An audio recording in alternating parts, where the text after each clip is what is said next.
दोस्तों, आप सुन रहे हैं चैनल छोटी सी बात वंदना के साथ। आज की कहानी है समझदार बहू। तो चलिए कहानी शुरू करते हैं। अरे संजना, तुम तैयार नहीं हुई? बस 2 मिनट दीजिए, अभी चलते हैं। आप भी ना कितना परेशान हो जाते हो। वो बात नहीं है संजना, मम्मी को बुरा लग जाएगा। मैं ऑफिस से आने में वैसे भी लेट हो गया था। ओफो, आप भी ना बस एक ही बात करते रहते हो। अगर सलीके से नहीं गई तो मम्मी जी वैसे भी गुस्सा हो जाएंगी। सुननी तो मुझे ही पड़ेगी। ठीक है, जल्दी चलो। दोनों जल्दी से गाड़ी में बैठकर घर पहुंच जाते हैं। पिंक साड़ी में संजना बहुत सुंदर लग रही थी। घर पहुंचते ही राजेश घंटी बजाता है। सरला जी दरवाजा खोलती हैं। बेटे को सामने देखकर उनकी आंखों में आंसू आ जाते हैं। रमेश उनके पैर छूता है। क्या मम्मी, आप फिर से इमोशनल हो रही हो? पापा कहाँ हैं? बेटा, अभी आ रहे हैं, बाजार से कुछ सामान लेने गए हैं। लो, आ गए। पीछे खड़े मधुसूदन जी को देखकर सरला जी ने कहा। राजेश ने मुड़कर उनके भी पैर छुए। कैसे हैं पापा? बेटा, मैं बिल्कुल ठीक हूँ, तुम दोनों कैसे हो? पीछे खड़ी संजना यह सब देख रही थी। उसके बाद उसने मम्मी पापा के पैर छुए। पापा ने अपनी बहू को ढेर सारा आशीर्वाद दिया, लेकिन सरला जी से उसे कोई आशीर्वाद नहीं मिला, जिसकी उसे उम्मीद भी नहीं थी। सरला जी को लगता था राजेश को बहला फुसलाकर गुरुग्राम में ले गई, नौकरी के बहाने मम्मी पापा के इकलौते बेटे को अलग करने के लिए। वे संजना को दोषी मानती थी। अरे बेटा, बैठो, खड़े क्यों हो? सभी ड्राइंग रूम में बैठ जाते हैं। संजना फटाफट किचन में जाकर पानी ले आती है। सभी पानी पीते हैं। बेटा, जॉब कैसी चल रही है? बढ़िया पापा, सब मजे से चल रहा है। क्या मजे से चल रहा है? देख, आंखों के नीचे काले गड्ढे पड़ गए हैं। यहाँ पास में नौकरी करता था, वहाँ तेरा ध्यान रखने वाला कौन है? इशारा संजना की तरफ था, क्योंकि वह भी तो जॉब करती थी। अरे यार मम्मी, फिर वही बात लेकर बैठ गई। आपको कितनी बार कहा है कि वहाँ मैं अपनी जॉब के कारण गया हूँ, और फिर आपसे हर वीकेंड पर मिलने आता हूँ ना। ठीक है, मैं कुछ नहीं कहूँगी, लेकिन अपना ध्यान तो रखा कर। मम्मी ध्यान रखते हैं, हम दोनों में जिम ज्वाइन किया हुआ है, वहाँ एक्सरसाइज करने के कारण आपको ऐसा दिख रहा है। अरे बच्चे आए हैं, इन्हें कुछ खिलाओगी पिलाओगी या सिर्फ ताने ही मारती रहोगी? सरला जी उठकर किचन में जाने लगी। संजना उनके पीछे पीछे आ जाती है। लाइए मम्मी जी, मैं परोस देती हूँ। आप बैठ जाइए, अभी इतनी बूढ़ी नहीं हुई हूँ। तुम बैठो, तुम तो मेहमान बनकर आई हो, मैं लाती हूँ। संजना वापस आ जाती है। वह एक नज़र राजेश की तरफ देखती है। राजेश उसे शांत रहने का इशारा करता है। सरला जी कुछ देर में प्लेट में नाश्ता लगाकर ले आती हैं। चाय पियोगे या कुछ ठंडा? मम्मी आप बैठो, चाय संजना बना लाएगी। आप मेरे पास बैठो, आपसे ढेर सारी बातें करनी है। सरला जी आकर अपने बेटे के पास बैठ जाती है। मम्मी, तुम हर समय संजना को बुरा भला कहती रहती हो। जानती हो, उसे बड़ी मुश्किल से एक छुट्टी मिलती है, उसमें वह जल्दी जल्दी घर के काम निपटाकर आप लोगों से मिलने आती है। अरे 2 लोगों का काम ही कितना होता है? सप्ताह में एक दिन अपने बूढ़े माँ बाप से मिलकर क्या एहसान कर रहे हो? मत आया करो मिलने। जब बच्चे मिलने नहीं आते तो रोती रहती हो, अब मिलने आए हैं तो ढंग से बात करने के बजाय लड़ रही हो। तभी संजना चाय लेकर आ जाती है। उसे देखकर सभी चुप हो जाते हैं। कुछ देर वहां रुककर दोनों वापस अपने फ्लैट पर आ जाते हैं। राजेश, मम्मी जी का व्यवहार बदलता जा रहा है। वो तो हर चीज के लिए मुझे ही जिम्मेदार ठहराती रहती हैं। चिंता मत करो, वक्त के साथ सब ठीक हो जाएगा। एक दिन ही की तो बात होती है, सुन लिया करो। वो तो कोई बात नहीं, लेकिन इस एक दिन की टेंशन में पूरा वीक कैसे गुजारती हूँ, ये मैं ही जानती हूँ। अगले दिन दोनों अपने अपने काम पर चले जाते हैं।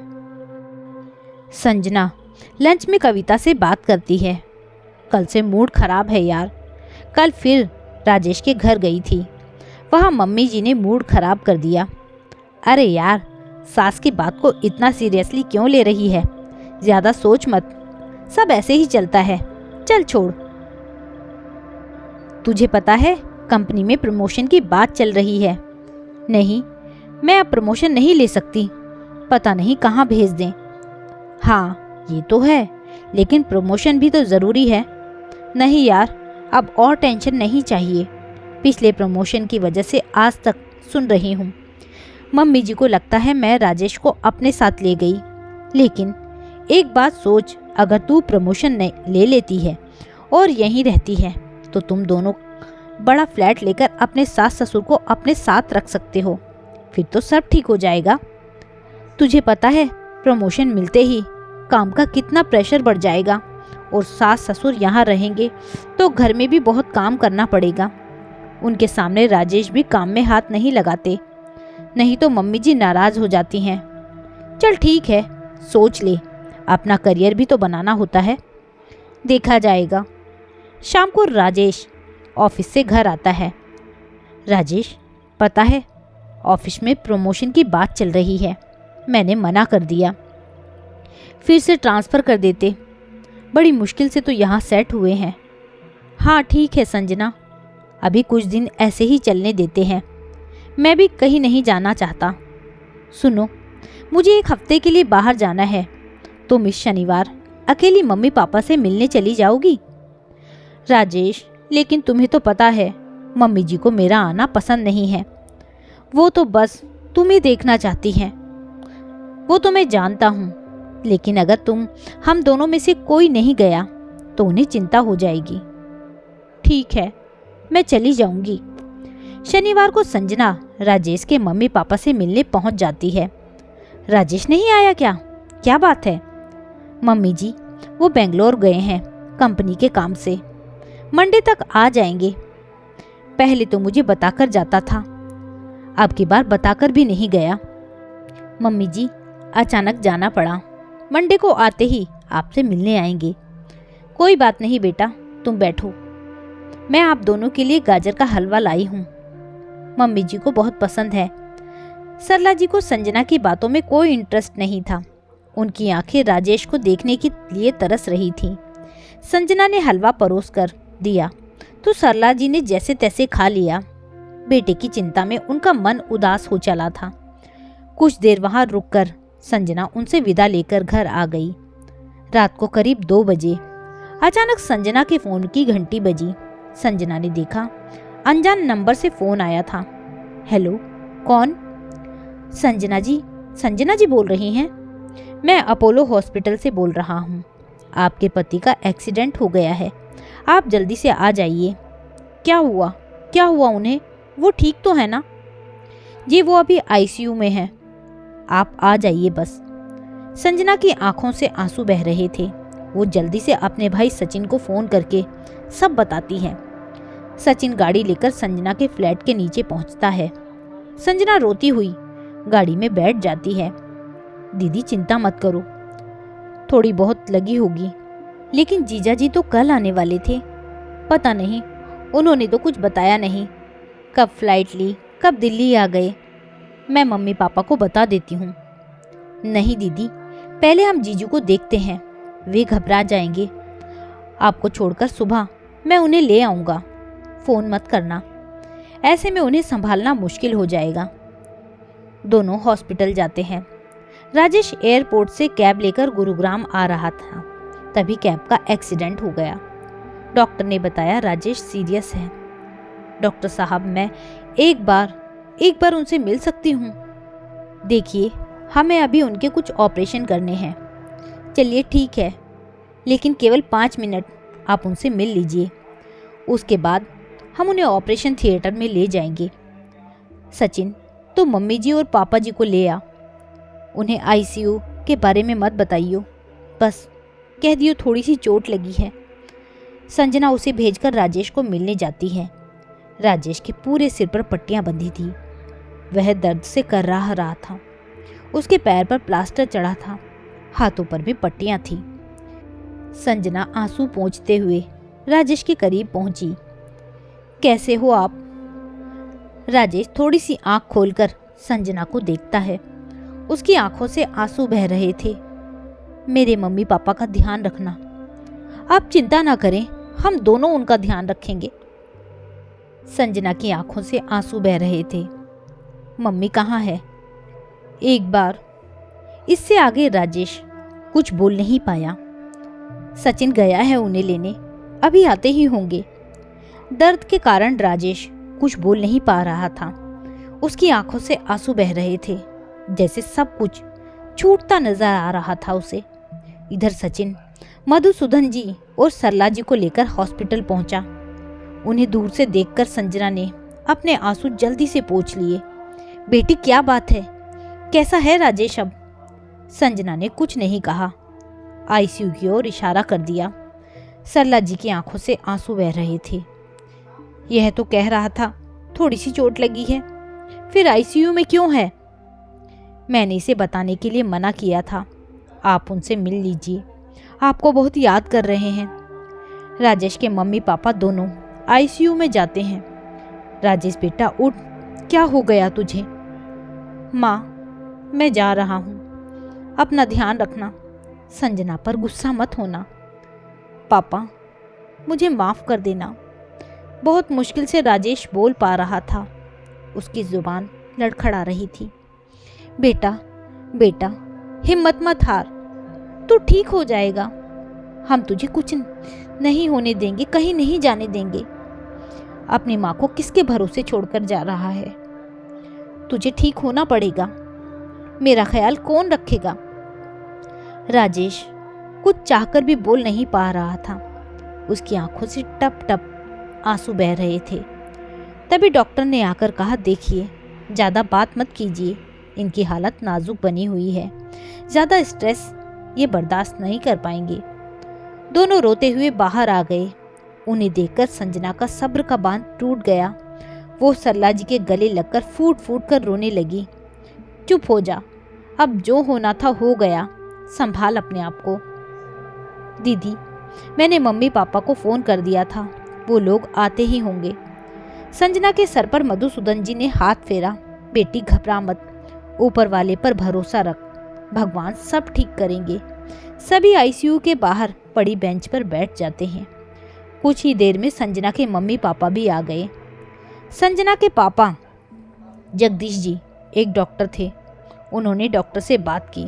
संजना की मम्मी कोमल जी सरला जी के पास बैठकर उन्हें ढांढस बंधा रही थी। कुछ देर बाद जगदीश जी बाहर आए और बोले, भाई साहब, आप बहन जी को लेकर घर चले जाइए, हम लोग यहाँ हैं। सचिन, तू इन्हें घर ले जा, मैं अपने बेटे को छोड़कर कहीं नहीं जाऊंगी। एक गलती पहले भी कर चुकी हूँ। जगदीश जी ने सचिन को बुलाकर कुछ कहा। फिर वे मधुसूदन जी से बोले, भाई साहब, मेरी बात मान लीजिए, यहाँ रुकने का कोई फायदा नहीं। मैं तो कहता हूँ संजना को भी साथ ले जाइए। चलिए दीदी, पापा सही कह रहे हैं, घर चलिए। जगदीश जी ने दबाव बनाकर तीनों को सचिन के साथ घर भेज दिया। आपने इन्हें घर क्यों भेज दिया? कोमल, कुछ नहीं बचा, राजेश हमें छोड़कर चले गए। यह सुनकर कोमल जी फूट फूट कर रोने लगी। मैंने इसलिए उन्हें भेज दिया। सचिन उन्हें घर जाकर सब कुछ बता देगा। यहाँ पता लगता तो इनका घर पहुँचना मुश्किल हो जाता। अभी सचिन आएगा तो तुम भी घर चली जाना। अब क्या होगा हमारी बच्ची का? उसका जीवन कैसे कटेगा? जगदीश जी की आंखों से आंसू झलक रहे थे। उन्होंने कुछ नहीं कहा और रिसेप्शन पर पेमेंट करने चले गए। सचिन ने पहले ही रिश्तेदारों को फ़ोन कर दिया था। जब वह सबको लेकर घर पहुंचा तो वहां पहले से ही भीड़ लगी थी। इतनी रात को ये सब कैसे आ गए? सचिन, क्या बात है, सच सच बता। दीदी, सब खत्म हो गया। क्या? अभी तो राजेश मेरे साथ ही थे। क्या बकवास कर रहा है? मुझे हॉस्पिटल ले चल। दीदी, पापा अभी जीजाजी को लेकर आ रहे हैं। यह सुनकर संजना अपने होश खो बैठी। उसके सास ससुर पहले ही अंदर जा चुके थे। उन्हें इसके बारे में कुछ भी नहीं पता था। तभी रिश्ते की कुछ औरतों ने संजना को संभाला। उसके मुंह पर पानी की छींटें मारी। थोड़ा सा होश में आने पर वह रोने लगी। उसे सहारा देकर अंदर ले गए। वहां जाते ही वह सरला जी से लिपटकर रोने लगी। मेरा बेटा हमेशा के लिए मुझसे छीन लिया। अब तू आज़ाद है, जो करना है कर ले। यह कहकर सरला जी ने संजना को झटक दिया। संजना की माँ कोमल जी यह देखकर संजना को संभाला। कुछ देर बाद बाहर हलचल बढ़ गई। राजेश की बॉडी को घर लेकर आया गया। सरला जी बेटे से लिपटकर लगातार रो रही थी। संजना बार बार राजेश को उठने के लिए बोल रही थी। घर का माहौल बहुत गमगीन हो गया था। जगदीश जी ने जल्द से जल्द अंतिम संस्कार की सारी तैयारियां की और अन्य रिश्तेदारों के सहयोग से उन्होंने राजेश की अंतिम यात्रा जल्दी शुरू कर दी, जिससे परिवार में किसी की तबीयत खराब ना हो जाए। राजेश को लेकर चले गए। संजना को कुछ औरतों ने नहलाकर बैठा दिया। संजना अपनी माँ से लिपटकर रोई जा रही थी। अचानक इतना सब हो गया कि किसी को सोचने समझने का मौका ही नहीं मिला। कुछ घंटों के बाद सभी लोग अंतिम संस्कार करके वापस आ गए। जगदीश जी और कोमल जी ने सभी परिवार वालों को संभाला। वे पूरी रात उनके साथ रहकर सबको संभालते रहे। आज राजेश को गए 1 सप्ताह हो गया था। घर में रिश्तेदारों का तांता लगा हुआ था। जिसने भी सुना वह दौड़कर शोक प्रकट करने पहुंच गया। वहीं रिश्तेदारों के बीच बैठी संजना अब पहले से कुछ संभल गई थी। उस दिन शाम को जब सभी रिश्तेदार चले गए, तब सरला जी ने मधुसूदन जी से कहा, सुनो जी, हमारा बेटा तो चला ही गया। संजना से कहो 13वीं के बाद ये भी चली जाए, मुझे इसकी शक्ल नहीं देखनी। ये सब बातें करने के लिए तुम्हें यही समय मिला है? वैसे इस सब में इस बेचारी का क्या कसूर है? राजेश जब हमारे साथ रहता था तब भी तो वह बाहर काम करने जाता था। मैं कुछ नहीं जानती, आपको ये करना ही पड़ेगा। बाहर खड़े जगदीश जी ने उनकी सारी बात सुन ली थी। वे मन ही मन फैसला भी कर चुके थे कि संजना का दूसरा विवाह करवा देंगे। राजेश की 13वीं के दिन सारी रस्में पूरी हो चुकी थी। सभी रिश्तेदार चले गए। तब जगदीश जी ने कहा, अब जो कुछ होना था वह सब हो चुका। आगे क्या करना है इसके बारे में हमें बात करनी चाहिए। आप चाहें तो संजना आपके साथ रहेगी। अगर आप नहीं चाहते तो इसे मैं अपने साथ ले जाना चाहता हूँ। यहाँ रहने का तो सवाल ही पैदा नहीं होता। आप इसे ले जाइए। वैसे भी अभी तक तो आप इसकी दूसरी शादी के बारे में सोच ही चुके होंगे। हाँ, यही ठीक रहेगा। इसे दूसरी शादी करनी है या नहीं, इसका फैसला मैं इसी पर छोड़ रहा हूँ। चल बेटी संजना, वहाँ से फ्लैट खाली करके घर चलते हैं। पापा, आप भूल रहे हैं, मैं अपने घर में ही हूँ। आप मेरी ससुराल में हैं, आपको जाना चाहिए। लेकिन बेटा, ये लोग तुझे रखना नहीं चाह रहे हैं। हाँ, तुम्हारे पापा ठीक कह रहे हैं, जाओ अपने घर। संजना, मम्मी जी आप कुछ भी कहती रहें, मैं आपको अकेला छोड़कर नहीं जा सकती। राजेश ने मरते समय मुझसे वादा लिया था कि मैं आपका और पापा जी का ध्यान रखूं। अपने पति की अंतिम इच्छा को मैं हर हाल में पूरा करूंगी। यह सुनकर सरला जी की आंखों से आंसू बहने लगे। उन्हें विश्वास नहीं था कि संजना ऐसा चाहेगी। सरला, यह इस घर की बहू है, अपनी मर्जी से चाहे तो यह जा सकती थी, लेकिन इसने हमारे बेटे की अंतिम इच्छा का सम्मान किया है, इसलिए मैं चाहता हूँ कि यह यहीं रहे। बेटी, तू अपने भविष्य के बारे में सोच। हम चाहते हैं कि तेरी दूसरी शादी कर दें और तू अपना जीवन नए सिरे से शुरू करे। लेकिन पापा, मेरे सास ससुर के भविष्य का क्या? इन्हें कौन देखेगा? आपको पता है राजेश अपनी मम्मी पापा से कितना प्यार करते थे। यह जिम्मेदारी वे मुझे सौंप कर गए हैं। बेटी, मैं हमेशा तुझे गलत समझती रही, लेकिन आज तूने मेरी आंखें खोल दी। मैं सच्चे मन से कह रही हूँ, तू अपने घर चली जा, अपना घर बसा ले, हमारी चिंता छोड़ दे। वैसे भी हम लोग कितने दिन जिंदा रहेंगे, हमारे लिए राजेश की यादें ही काफ़ी हैं। मम्मी जी, मैं आप लोगों को छोड़कर कहीं नहीं जा रही हूँ। आपका ध्यान रखना मेरी जिम्मेदारी है। आप चाहें तो मुझे घर से बाहर निकाल दें, लेकिन फिर भी मैं बाहर पड़ी रहूँगी। ठीक है बेटी, जो तेरा फैसला, लेकिन ऐसा ना हो कल तुझे अपने फैसले पर पछतावा हो। अगर कभी ऐसा हो तो अपने पिता के घर चली आना। यह कहकर जगदीश जी कोमल जी के साथ वहाँ से चले गए। सचिन, कल उस फ्लैट से सारा सामान यहाँ ले आना। मम्मी जी, आप क्या खाएंगी बता दीजिए, मैं किचन में जा रही हूँ। सरला जी की आंखों से टप टप आंसू बह रहे थे। जिस बहू से वे सबसे ज़्यादा नफरत करती थी, वो आज बेटा बनकर खड़ी हो गई। अगले दिन सुबह संजना जल्दी से तैयार हो गई। उसने अपने सबसे पहले सबके लिए खाना बनाया, फिर चाय बनाकर सास ससुर के कमरे में गई। अरे बेटी, मैं तो आ ही रही थी चाय बनाने। नहीं मम्मी जी, अब घर का सारा काम मैं करूँगी। बस कुछ दिन की बात है, मैं आज ऑफिस जा रही हूँ, बाद में यहीं आसपास नौकरी ढूंढ लूँगी।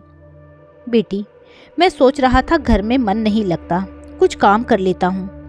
नहीं पापा जी, आप इस उम्र में काम क्यों करेंगे? मैं हूँ ना, चिंता ना करें, कुछ दिन में सब ठीक हो जाएगा। आप बस मम्मी जी का ध्यान रखिए। संजना ऑफिस के लिए निकल गई। ऑफिस में पहुंचकर संजना अपना काम जल्दी जल्दी निपटाने लगी। खाली समय मिलते ही उसने नौकरी के लिए अप्लाई करना शुरू कर दिया। लंच के समय उसके आसपास काम करने वाले उसके पास आकर बैठ गए। आप सब मेरा दुख बांटने आए हैं, लेकिन चिंता ना करें, मैं बिल्कुल ठीक हूँ। चलिए अपना लंच एंजॉय करते हैं। संजना को मुस्कुराता देख सबका मन हल्का हो गया। कुछ देर बाद संजना अपने बॉस अविनाश जी के पास गई। सर, मुझे आपसे कुछ बात करनी है। संजना, मैं अगर तुम्हारे किसी भी काम आ सकूं तो मुझे बहुत अच्छा लगेगा।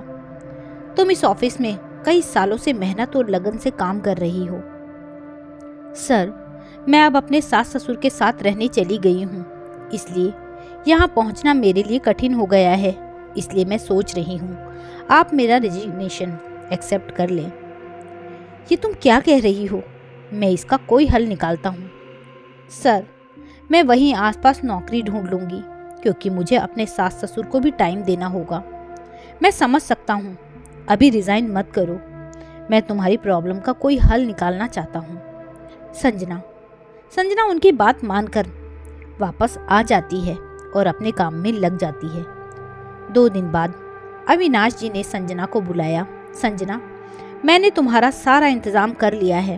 तुम्हें अपने घर से ही वर्क फ्रॉम होम कॉन्सेप्ट पर काम कर सकती हो। कभी जल्दी हुई या फिर कभी ज़रूरी हुआ तो ऑफिस आ जाना। लेकिन सर, ये सब कैसे होगा? तुम इसकी चिंता मत करो। आज तुम अपना लैपटॉप ले जाना और कल से काम शुरू कर लेना। इससे तुम्हें जॉब भी नहीं छोड़नी पड़ेगी। थैंक यू सर, आपने मेरी बहुत मदद कर दी। शाम को संजना घर आकर यह बात अपने सास ससुर को बताती है। बेटी, जब से राजेश का एक्सीडेंट हुआ है, हम तुम्हारे बाहर जाने पर डरते रहते थे।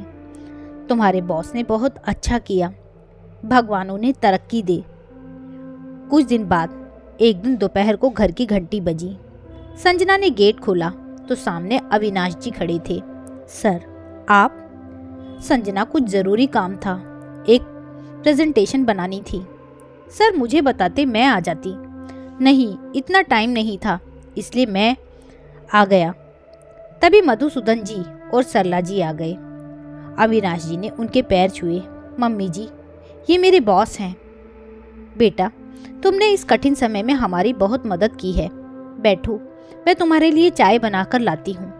नहीं आंटी जी, आप चिंता ना करें, मुझे कुछ ज़रूरी काम था इसलिए आना पड़ा, नहीं तो आप लोगों को डिस्टर्ब नहीं करता। बेटा, इसे अपना ही घर समझो। चलो, काम के बहाने तुमसे मिलने का मौका तो मिला। तुम दोनों काम करो, हम अंदर बैठे हैं, कुछ चाहिए हो तो बता देना। इसी तरह समय बीत रहा था। अविनाश जी कई बार घर आने लगे थे। अब वे घर में काफ़ी घुल मिल गए थे।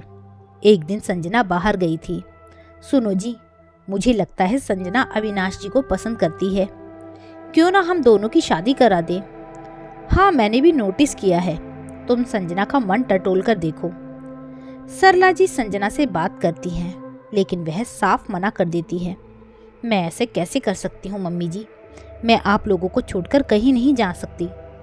बेटी, हम अपना ध्यान रख लेंगे, तेरे आगे पूरी जिंदगी पड़ी है। अगले दिन संजना जब काम कर रही थी तब अविनाश जी का फोन आता है। संजना, आज एक क्लाइंट के साथ मीटिंग थी, क्या तुम मेरे साथ चल सकती हो? मैं तुम्हें घर से ले लूँगा। सर, बात यह है कि अगर आप बार बार मेरे घर आएंगे तो मेरे सास ससुर और मोहल्ले वाले पता नहीं क्या सोचेंगे। मैं आपका दिल नहीं दुखाना चाहती, लेकिन आप जानते हैं एक विधवा को समाज किस नज़र से देखता है। अगर आप चाहें तो मैं रिज़ाइन कर सकती हूँ। मुझे माफ़ करना संजना, मैं समझ सकता हूँ तुम्हें रिज़ाइन करने की ज़रूरत नहीं है, हम लोग सारा काम ऑनलाइन निपटा लेंगे। इसी तरह कुछ दिन बीत गए। एक दिन सरला जी ने संजना से पूछा, बेटी, बहुत दिनों से अविनाश नहीं आए। माँ जी, मैंने उन्हें यहाँ आने के लिए मना कर दिया। लेकिन क्यों? माँ जी, मुझे बहुत सोच समझकर चलना होगा। उनका बार बार यहाँ आना, कल कोई उंगली उठाने लगे तो क्या होगा? लगता है बेटी, उस दिन की बात तूने अपने दिल से लगा ली। हमारा वो मतलब नहीं था, हम तो बस तेरा मन टटोल रहे थे। नहीं माँ जी, वो बात नहीं है। हमें समाज में रहना है तो हम सब कुछ सोच के चलना पड़ेगा। लेकिन बेटी, उन्हें बुरा लग जाएगा। माँ जी, मुझे इससे कोई फ़र्क नहीं पड़ता। अगर उन्हें बुरा लगेगा तो इसकी प्रॉब्लम उन्हें होनी चाहिए। ज़्यादा से ज़्यादा क्या होगा, मेरी नौकरी चली जाएगी। सरला जी चुप रह जाती हैं। इसी तरह समय बीतने लगा। एक दिन मधुसूदन जी ने संजना के पिता जगदीश जी को फ़ोन किया। जगदीश जी कैसे हैं? समधी जी, मैं बहुत बढ़िया हूँ, आप बताइए आप कैसे हैं? मैं तो ठीक हूँ समधी जी, लेकिन आपसे संजना के बारे में बात करनी थी। मैं चाहता हूँ कि आप उसे समझाएं। वह दुनिया से अलग होकर केवल हम दोनों के बारे में सोचती रहती है। जहाँ तक कि अब उसने अपनी नौकरी भी दांव पर लगा दी है। हमारा क्या है, राजेश के जाने से आधा तो हम पहले ही टूट चुके हैं। अब जितने दिन भी जिंदगी के बचे हैं किसी तरह काट लेंगे, लेकिन इसके सामने तो पूरी जिंदगी पड़ी है। कल आप और हम नहीं होंगे तो इसका साथ देने के लिए कोई तो होना ही चाहिए। मधुसूदन जी ने सारी बातें समझाते हुए अविनाश के बारे में भी बता दिया। आप चिंता न करें भाई साहब, मैं संजना से बात करूंगा। सभी मिलकर संजना को समझाने की कोशिश करते हैं, लेकिन संजना अपने फैसले पर अटल रहती है। आप सबकी बात सही है, लेकिन मैंने भी राजेश से कुछ वादा किया था, वो मैं किसी भी हाल में नहीं तोड़ सकती। इसी तरह कुछ दिन और बीत जाते हैं। सरला जी और मधुसूदन जी बहुत दुखी रहने लगते हैं। एक दिन दोनों चुपचाप घर छोड़कर जाने का फैसला करते हैं। दोनों एक दिन चुपचाप रात को एक बैग में अपने कपड़े लेकर घर से निकल जाते हैं। घर से बहुत दूर मधुसूदन जी ने एक वृद्धाश्रम में बात कर रखी थी। दोनों उसी के लिए रवाना हो जाते हैं। घर से बाहर निकलकर सरला जी पलटकर एक बार अपने घर की ओर देखती हैं। उनकी आंखों से आंसू बहने लगते हैं। क्या दिन देखने पड़ रहे हैं। चुपचाप निकल चलो, हमें अपनी बेटी के भविष्य के लिए कष्ट उठाने ही होंगे। इसलिए मैं अपने बैंक के कार्ड, घर के कागज़, अपनी फ़ोन सब छोड़ दिया, जिससे वो हमें ढूंढ ना सके। दोनों रात की ट्रेन पकड़कर एक अनजान शहर के वृद्धाश्रम में रहने चले जाते हैं। सुबह जब संजना अपने सास ससुर को चाय देने जाती है तो वहाँ उसे एक खत मिलता है। बेटी संजना, हमें माफ़ कर देना, हम घर छोड़कर जा रहे हैं। हमें ढूंढने की कोशिश मत करना। जिंदगी में आगे बढ़ जाना। अब तुम्हारे ऊपर कोई बोझ नहीं है। हमारा आशीर्वाद हमेशा हमेशा तुम्हारे साथ रहेगा। यह पढ़कर संजना के होश उड़ जाते हैं। वह निढाल होकर जमीन पर गिर जाती है। उसकी आंखों से आंसू बह रहे थे। ये आपने क्या किया? राजेश की तरह आप भी मुझसे मुंह फेर कर चले गए। मेरे तो जीने का मकसद ही खत्म हो गया। संजना बहुत देर तक बैठकर रोती रहती है।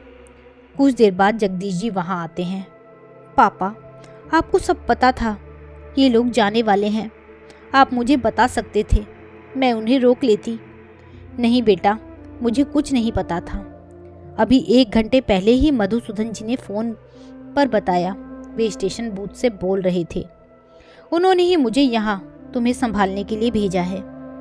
संजना जीवन के इस दोराहे पर खड़ी थी, जहाँ से एक सड़क उसे नई जिंदगी की ओर ले जा रही थी और दूसरी उसे अपने सास ससुर को ढूंढने के लिए मजबूर कर रही थी। संजना इस कश्मकश में फंसी थी कि क्या करे, कहाँ जाए। दोस्तों, अब आप मुझे बताएंगे कि संजना को क्या करना चाहिए। उसे अब वापस अपने सास ससुर को ले आना चाहिए और उनके साथ रहकर अपनी ज़िंदगी बितानी चाहिए, या फिर अविनाश के साथ अपने नए सपने सजाने चाहिए, अपना घर बसा लेना चाहिए। उसे क्या करना चाहिए, क्या सही है? आप मुझे कमेंट करके ज़रूर बताइएगा। यदि आपको कहानी अच्छी लगी हो तो कहानी को लाइक शेयर ज़रूर कीजिएगा। साथ ही चैनल पर अगर नए हैं तो चैनल को सब्सक्राइब करना ना भूलिएगा। कहानी सुनने के लिए बहुत बहुत धन्यवाद।